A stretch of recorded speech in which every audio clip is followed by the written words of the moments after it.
Hello, welcome. My name is Jim James and I'm the host for Speak PR.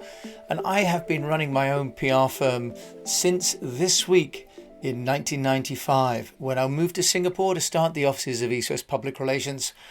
Then in 2006, I moved to China to start the operations there. And along the way, I've had a number of other companies that have included importing Morgan sports cars to China, Wake drinks to China, and starting the British Business Awards in China. So I have both worked with over 500 clients on getting them noticed, but I've also used public relations to get my own businesses started and noticed. And now I'm back in the UK. So on this podcast, I'd like to share some tips and some technologies that entrepreneurs and business owners can use so they can get their own companies noticed. Now, today I've been working on the press release because 25 years is a Jubilee anniversary, and that's one not to be squandered from a PR point of view.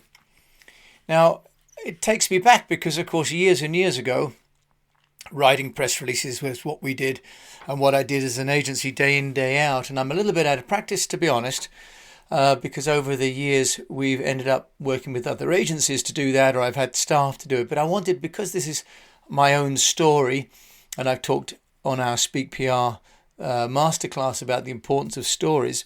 It's my own story, so I'm really the best person to tell it. So coming to the practicalities of writing a press release, first of all, we need to have some background information. As we all know, the media get lots and lots of press releases every day, and what they're looking for is something special, something that's going to resonate with their readers, something that's going to make their own publication seem a cut above the others. They're not interested in hyperbole and opinion, they're interested in facts because, of course, their readers are interested. We as readers are interested in not the opinions of third parties, but of facts.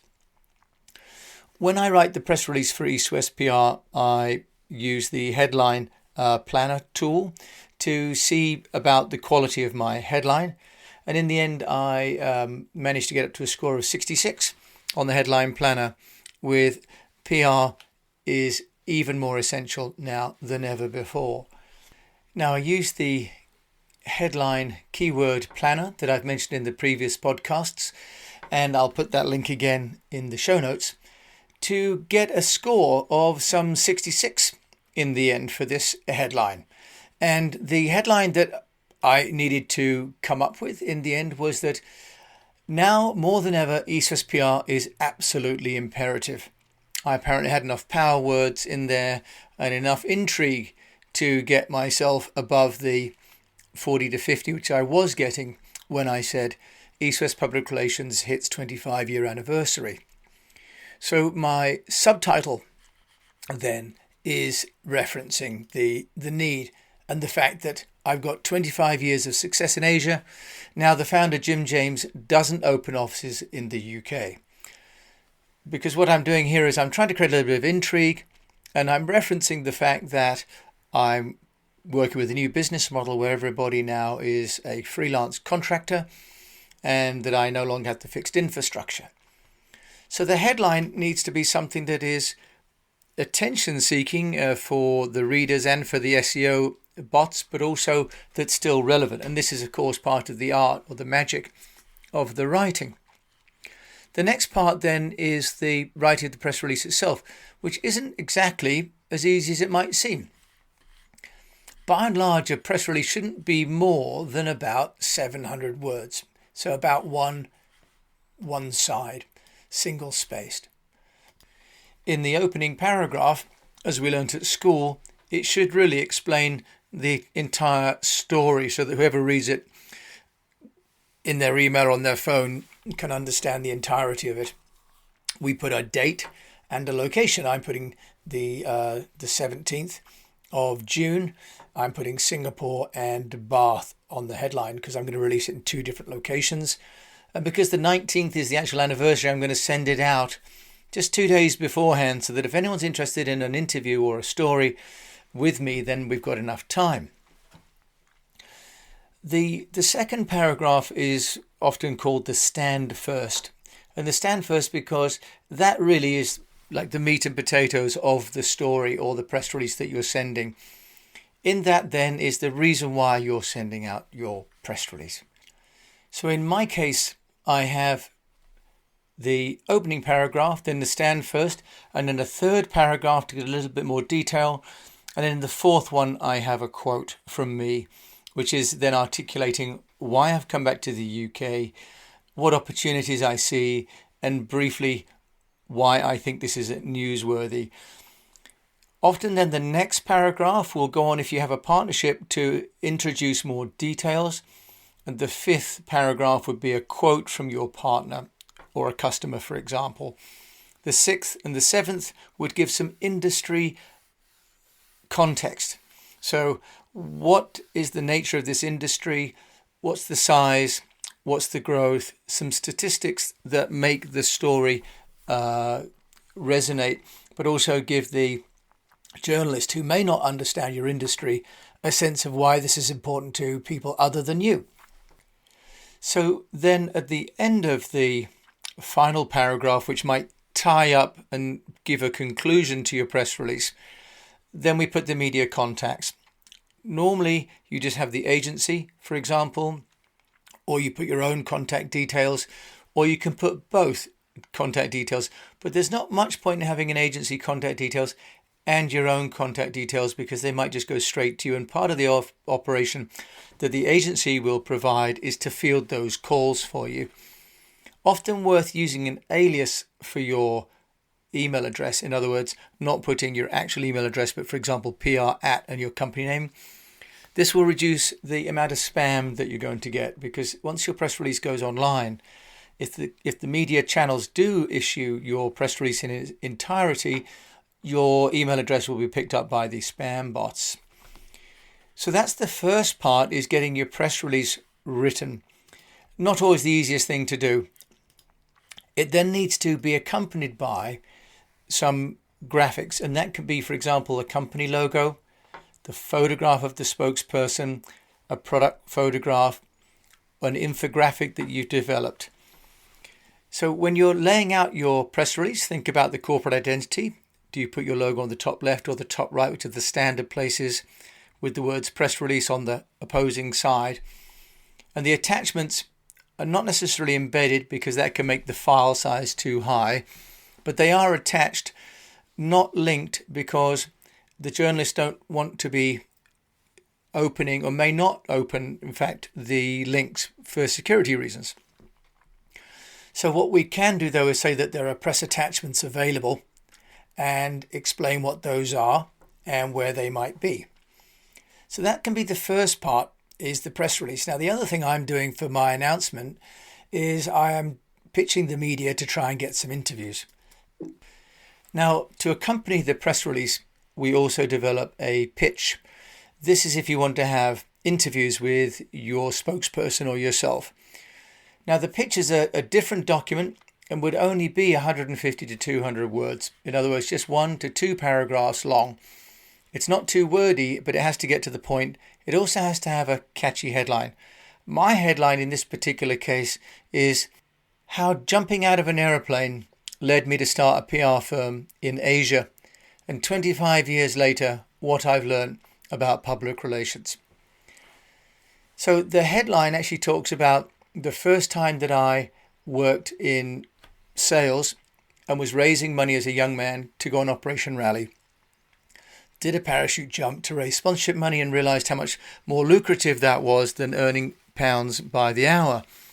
And so I segue from a personal story, and I have the picture of me jumping out of the plane attached, into being once I'd realised that sponsorship was good, I then managed to get sponsorship and from a company that gave goods away, and got them into the local media, with me basically saying how this local camping store had given me a discount on its equipment.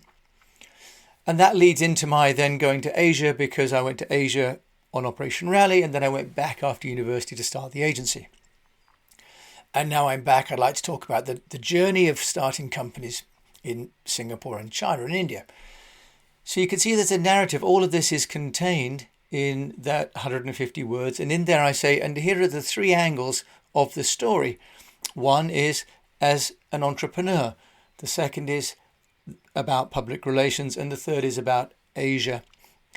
So I tie those together by saying entrepreneurs will be interested in this story, other agency owners will be interested in this story, and businesses in Britain will be interested in this story because Asia represents a great opportunity. And I'm available on Zoom, on Skype, by phone or by email to talk with that media. So it's important then to have your two documents together. And again, with my pitch, I have the photographs ready to go. Then it's about distribution.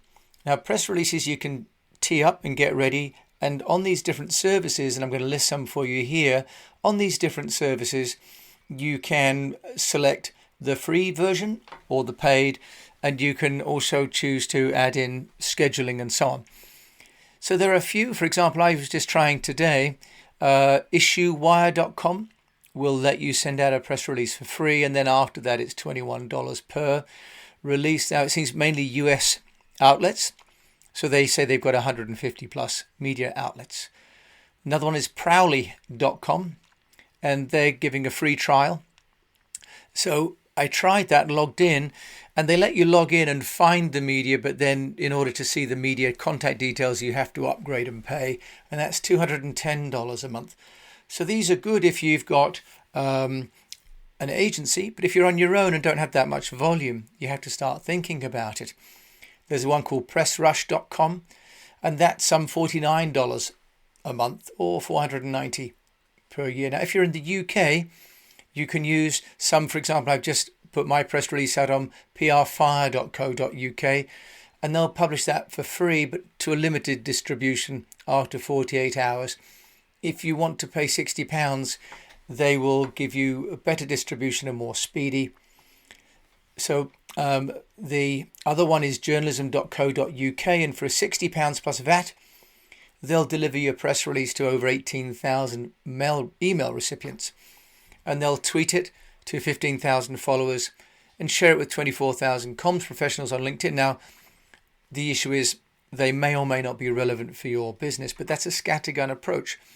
So what I'm outlining here for you is that you create two different documents. One is the press release, which goes to a general audience, and that may be what we call tier 1 media and tier 2 media. The tier 1 media then deserve a pitch, and those are the media that actually you're hoping to get interviewed by. So those will be your top 3, 5, maybe 10 media, where you'll take the effort to research what the journalists have written before. And each pitch then is uniquely written for that journalist, because you need to angle your story according to their editorial emphasis. Now, on a phone call yesterday with this Chinese journalist from CGTN and CCTV who was interviewing a client of ours today, she said it's very good now. In the past, she had a beat and she was only allowed to cover stories where she could go and visit the person she was interviewing or on the same time zone. But she said since COVID, they now have a global remit. So the impact of COVID has been that they've been liberated from their beats, and now journalists like Xia, who lives in London, can cover stories all over the world. So she was interested in my Singapore contacts, for example. So it's really important to spend some time, if you're getting ready to send out press releases, to work on the facts and the figures so that your press release has got some detail. Make sure that you've got good quality photographs, infographics and diagrams, because that is what the journalists will use to assemble the story. And as I've mentioned before in the reports, for example, by Cision on the state of the media, the journalists have really almost no time at all, and they may be getting up to 100 pitches per week. And as the Cision report said, the majority of those journalists say that the majority of what they're sent is irrelevant. In other words, in order to move out of the 100 and be in the top 10 that they might write about in a week, we need our pitches to be accurate and to be informative and to be well supported with other information, so the journalists can take what they like, fashion that into the narrative that suits their readers, but they don't have to go online and do the searching and the formatting and making the colour and the pictures look presentable. That's our job. And of course, this is why over half of the content on the internet and in media now is provided by agencies and by customers and clients, because actually we're all providing the, if you like, the labour and the raw materials for the media to come together and to publish the stories. There are a number of different outlets that you can use. Some are free and some are paid for, and some have freemium models. We need a blend, actually. There is no right or wrong. It's about the scale of your public relations and about the scale of your business.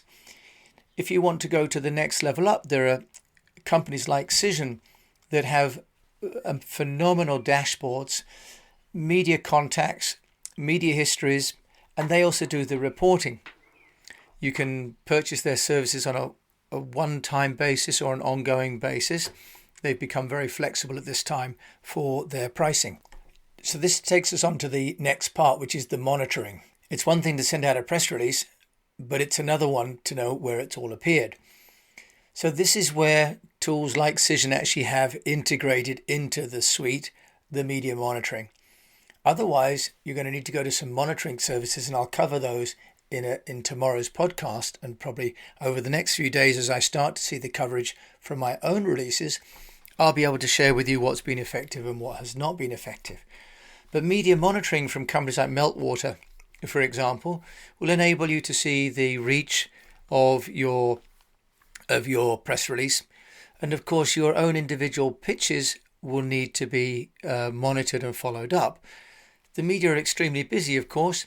They've got better things to do than to wait for interesting articles to come as a result of interviewing us. So ideally, if we can, we've got the email, but we've also got the phone number so we can follow up with them to see what they like, if there's anything else we can offer them, and also to schedule a time that maybe not be now, but maybe at some time in the future when our story is of interest to them.